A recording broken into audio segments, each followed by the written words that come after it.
Welcome to the Film Slice podcast, where movie talks happen. Hey team, Angus Dragon here. Welcome to the Film Slice podcast. I'm joined by my co-host, Kane Diggity Kane Dogs. Jordan's fine. And Brodemeister Brodman Richards. Brody is also fine.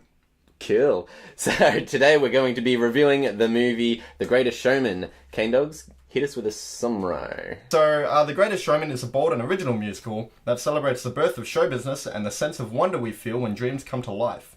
Inspired by the ambition and imagination of P.T. Barnum, The Greatest Showman tells the story of the visionary who rose from nothing to create a mesmerizing spectacle that became a worldwide sensation. Nice, as said on IMDb. As said on, IMDb. Yeah, nice one. Yeah. Well said. Yeah, for anyone that doesn't know, this is a musical. Starring Hugh Jackman and a bunch of other people. Yeah, okay, so starring, we have Hugh Jackman, Zac Efron, Michelle Williams, Rebecca Ferguson, and Zendaya. She doesn't have a last name. She's cool. She's too cool for a She's last too name. cool for a last name. Director Michael Gracie, who's directed nothing before this. Bugger all. I was looking at it before and literally nothing. Literally nothing else. Although you said Brode before the podcast. He might be working on the new Naruto film. Look forward to that. Don't know if it's confirmed or not. Release date 2045. Yeah, Greatest Showman Naruto, kind of fitting. Naruto is also going to be a musical. It's the next obvious step, really. Musical. Naruto. Yeah. Also starring Hugh Jackman and probably Dwayne The Rock Johnson. Yeah, probably. Okay, so we're going first impressions, spoiler free. Keep your spoilers in your pants, boys. First impressions, Kane Dogs. Jordan. So, yeah, I actually saw this movie twice. First impressions, I enjoyed it, but I didn't think it'd be a movie I'd think about like 2 days after I saw it. Like, it was fun, but once I left the cinema, I didn't have a lot to say. Is that your bird? Is that your bird? It's a bird. Let me get rid of it. Hold on. Okay. For everyone listening, Jordan's dad feeds. I don't know. Is that legal? Feed birds? Can I tell people It's about fine. it? I thought we could have a recurring segment where every episode we just talk about my parents. So Jordan's dad feeds birds to the point where they learn when his dad comes out to feed them. So if they don't get fed, they start making a racket. Now, when Jordan said, "I'll go take care of it," a little part of me got worried. Yeah, he pulled out his shotgun and walked out. Is it done? Well, look. Did you bribe the bird? Did you bribe it if with I food? feed it, it'll fucking come back. Yeah, that's true. I'll tell Dad to stop feeding birds on behalf of our podcast. Alright, K-Dogs, did we get through your summary? We got through your summary. There were little birds in it, but I'm sure it's fine. Generally, we're fine. So I did enjoy it, but I don't think on my first viewing I didn't think I'd be like listening to the soundtrack or talking about the movie or really recommending it or really having anything much to say about it. Cool. Broman. Brody. Yeah. it was fine for me. Not really my kind of film. It was very beautiful. Like, the music and the visuals, all incredibly well done. Just not really my kind of film. That's fair. I thought we'd run into this because I absolutely loved it. Because I love musicals. I love music. I love musicals. I love that kind of a thing. K-Dogs, you're not a musical man. Not generally. No. Not really. What's your favourite musical? Can I just ask? I've very recently gotten into Hamilton. Someone's got me onto that. I actually went and bought the album, listened to it in my car, halfway through it. I wonder if they're going to do a movie. No, that's for another time. Starring Hugh Jackman and Dwayne The Rock Johnson. Brody? Dwayne The Rock Johnson isn't in this film, by the way. Although he should have been. He probably tried. World's Strongest Man, son. He's probably in a stormtrooper outfit or something. Yeah. Incredible. He's one of the favorite elephants. musical. I know. I'll probably go like Sound of Music or something that I'd watch a lot as a kid. Yeah, fair. I used to love that film as a kid. Fair. And I hate pretty much all Disney musicals because my brother ruined them for me. Oh, that's another podcast. Tune in Now, as we delve into Brody's morbid psychology of his childhood. Alright, so I'm gonna say if you enjoy musicals, it's definitely a good musical in the sense that it's right off the bat, it hits you with a song, and it's got a fair few songs as well. It doesn't kind of dip off halfway through the film and stop singing. Like, It's consistent. A lot of the plot points are, during the musical segments and everything. So, if you like music, I would definitely recommend it. If you like music and musicals, it was good fun. K-Dogs? I think I'd recommend it only to a very specific demographic. My demographic? Yeah, look, if you do love a good sing-along and you love musicals and stuff like that, I'd recommend it. If you are someone that needs a good storyline or a bit of a harsher critic towards films, I probably wouldn't recommend it, because I feel like you'll walk out with more critiques than nice things to say. So yeah, bit of a mixed bag for me. I completely agree with Jordan. Yeah. Don't recommend it to anyone that likes film. No, I think you're very true though. If you go in looking to critique it, it is very easy to pull apart. Yeah. If you're going into it just for a good time, just to have a bit of fun, then Look, that's you'll get it. Cool. All right. So there you have it. There's our spoiler-free section. If you haven't seen it yet, I recommend going out and seeing it. K-Dogs and Broadman. I keep calling you K-Dogs and Broadman, even though you've told me that Jordan and Brody are fine. Jordan is fine. Yeah, cool.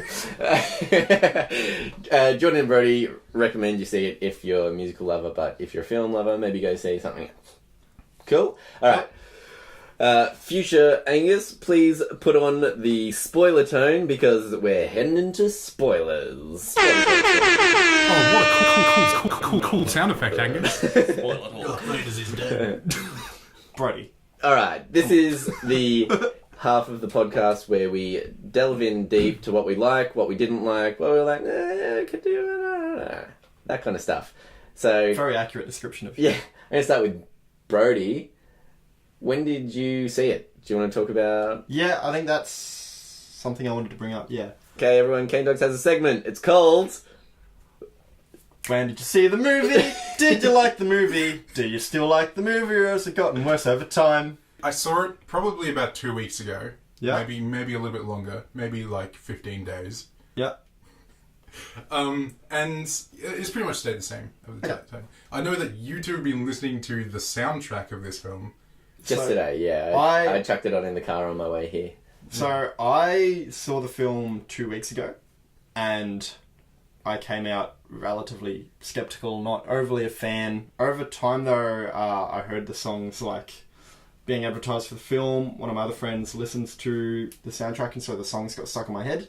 And then the second time I watched the movie, I still had my critiques about the general plot of the movie, but I found myself enjoying the music a lot more. And now I actually went to buy the album the other day, and they were sold out, and I was admittedly upset.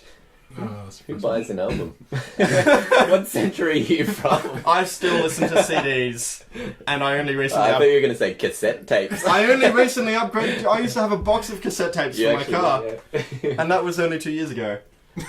I had to transfer things onto cassette. And now for the next podcast, Jordan's live. Jordan's morbid psychology. I can't use the internet because my mum's on the phone. Okay, do you want to sing the song to me? No. When did you see it? What did you think? What was it? Something else? Something else, or is it shit? Who knows? Okay, so I saw it for the first time this morning. Wait, really? Yeah. Did you see the movie for the first time this morning? I saw it for the first time this morning. What? We've been planning this podcast for 2 weeks. Yeah, I know.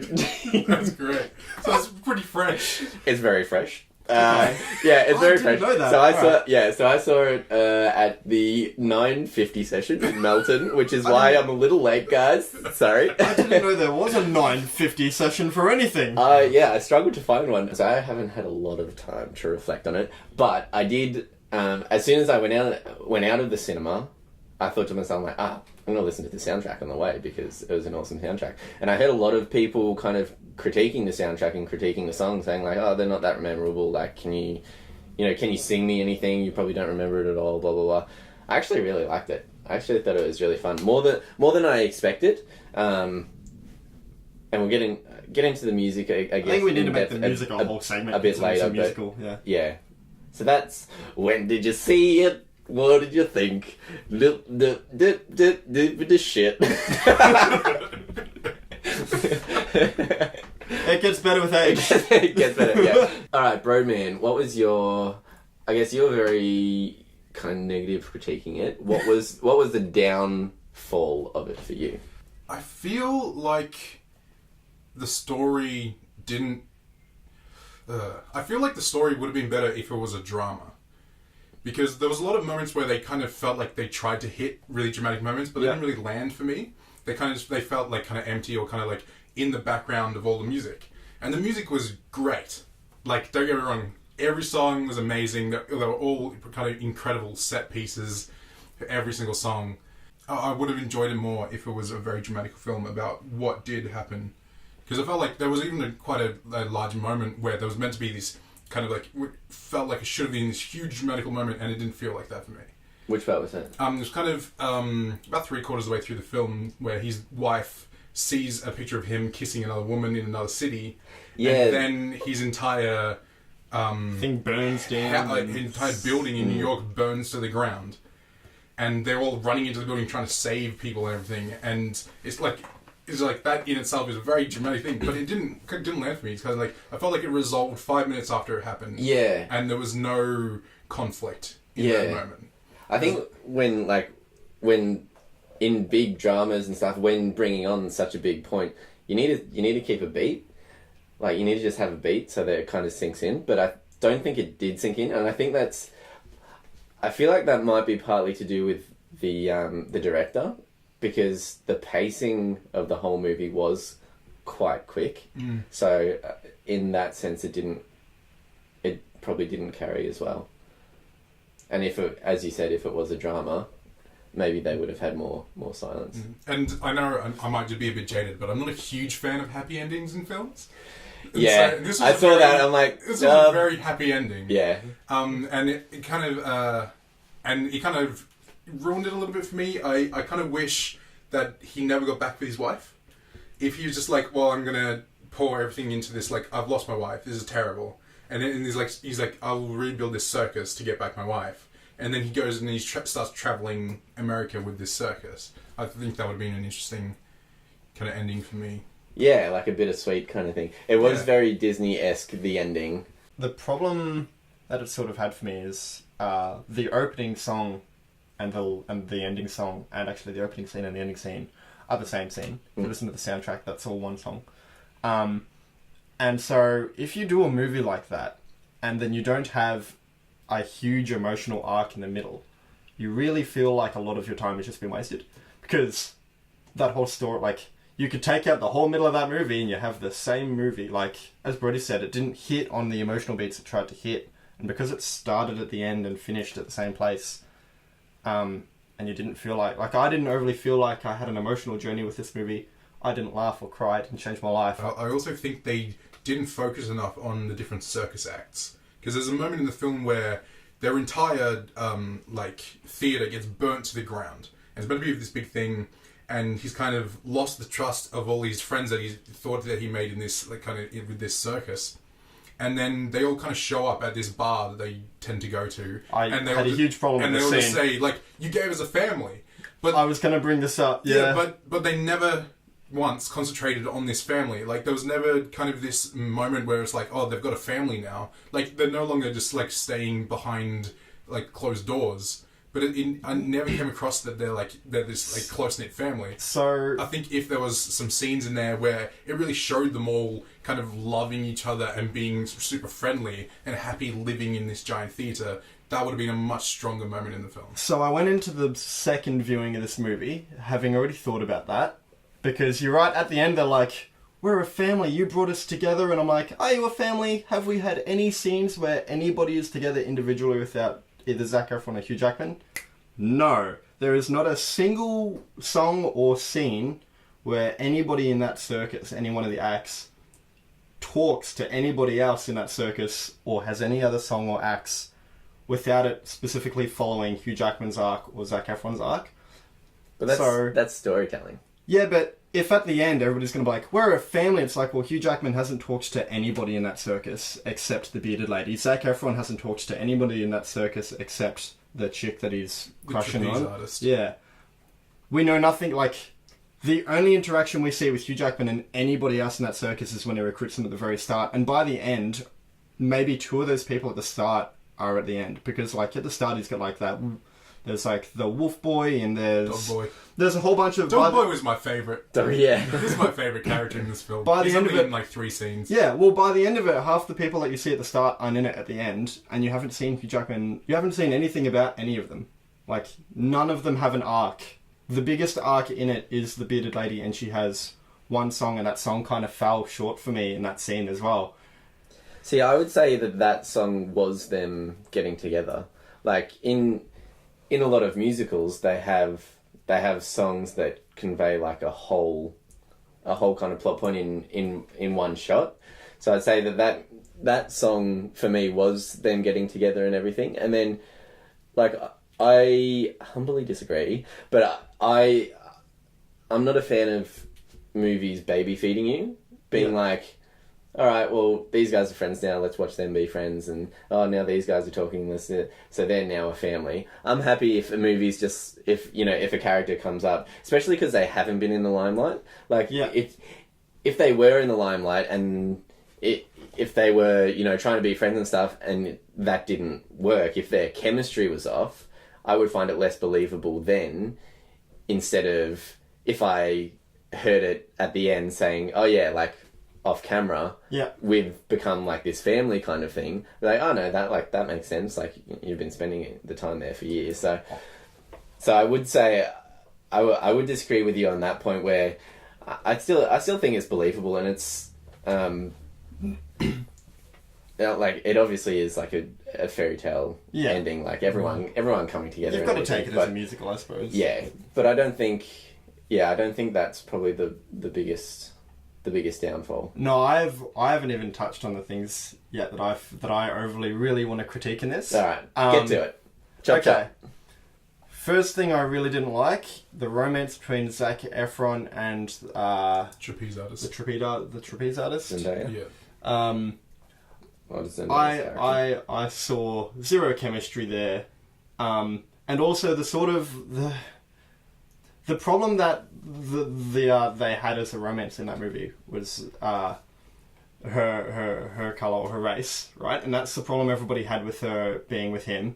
And the sort of awkward thing in that movie is Zac Efron is so tanned that in a lot of the lighting of the scenes, you can't tell. Like, it's not a big deal. I feel like that's a bit racist. No, okay, well, fine, leave it out. But Zach's, he's basically black. no, but the thing is like,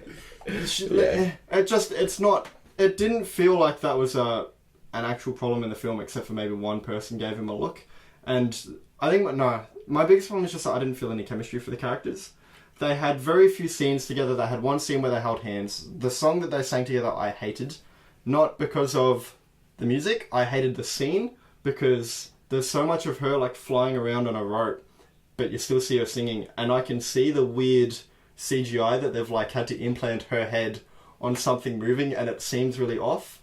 And I don't know if you guys can remember this scene. I remember watching it, my brain immediately went, wait, what? And she's swinging on a rope up in the air, and he quickly runs up and climbs something, and he's jumped a good 3 meters. Like, he jumps onto a balcony, and like, it's him running and she's swinging through the air, and it cuts back to him, and he's a good 3 meters climbing over a balcony, and then he jumps off to like catch her. And I remember it's a weird cut because he's just running along the ground, and then it cuts and he's all of a sudden climbing over this really tall balcony.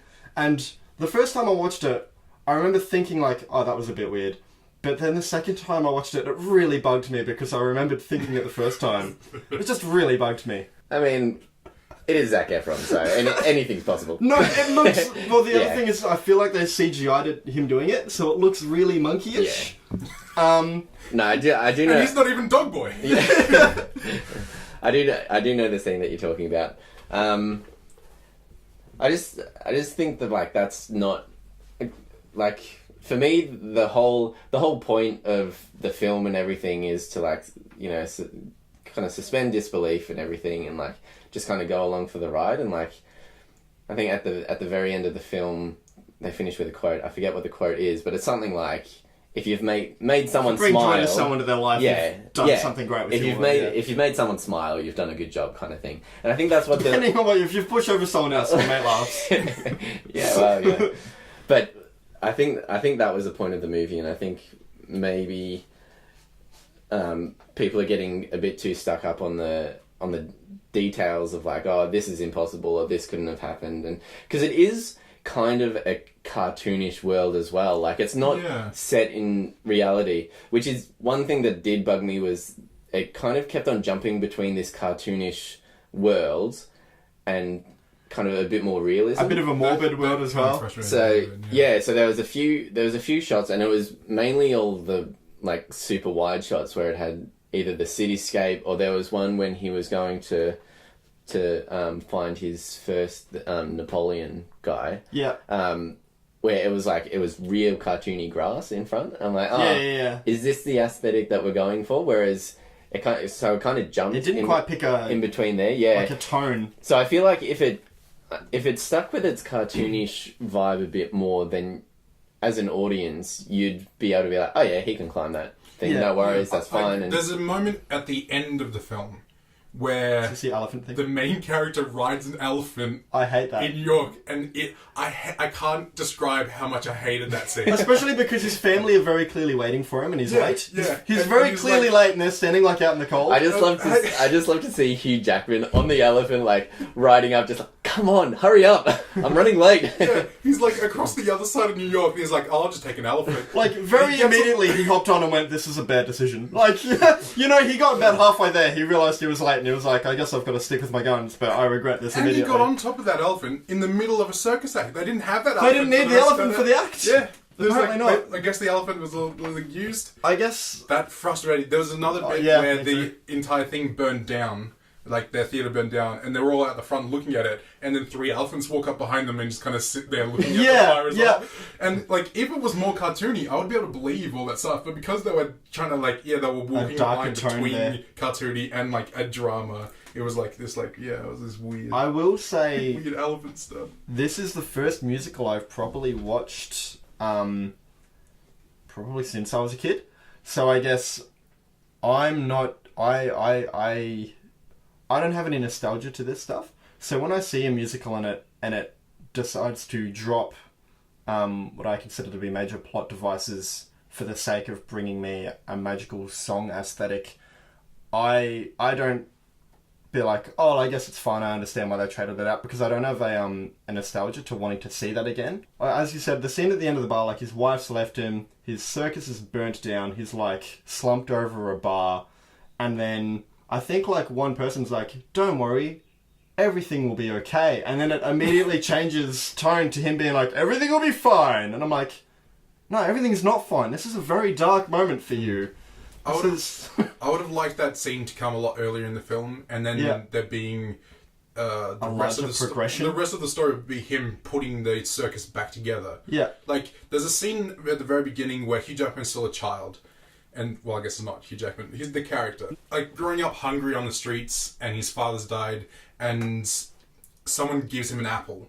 It's like a gesture of, like, kindness. Yes. And he always remember, and that person would be one of these circus acts. I thought that as well. And it was, like, a kind of a really nice moment. I would have liked to seen Hugh Jackman... He's like, his theatre's burned down, his wife's left him, he's walking the streets, and he sees a child who maybe is, like, slightly deformed or something, and he gives him an apple.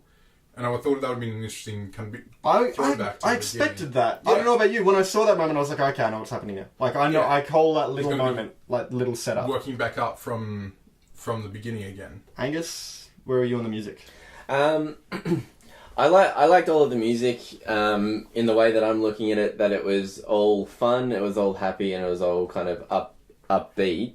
I think maybe the music did a bit of a disservice, because there wasn't really any very sad songs.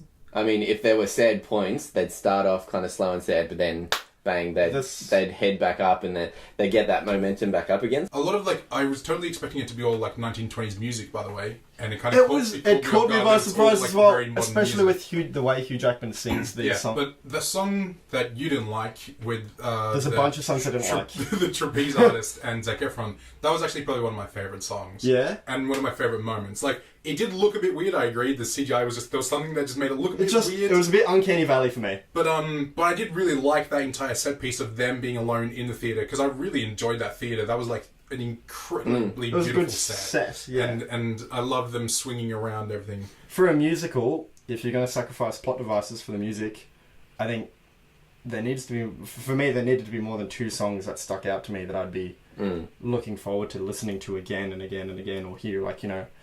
There's always one song that you always skip, and it's no matter what musical it is, there's always one song that you skip. So, like, in Sound of Music, it's The Climb Every Mountain, the one that the nun sings, because you're like, oh, I need to skip that. And then same in Greece, it's Rizzo's song when she's and you're just like, oh, skip that. For this, is it Hugh Jackman's wife, where she just sings by herself? No, for this it's the opera singer. I hated the opera singer because she didn't sing opera. Oh, yeah. Right? That's true. That threw me out of it. I was like, oh, cool, opera. I was waiting for this. And then she sings, and I was like, oh, this is not opera. It's very dated itself. It's an interesting... It was an interesting kind of, like, way to do that scene with an opera singer, and she doesn't sing opera. And it's not her voice either. Yeah, so they got it might be her voice, but no. It's they got a different person's voice. They got an actual singer to do it.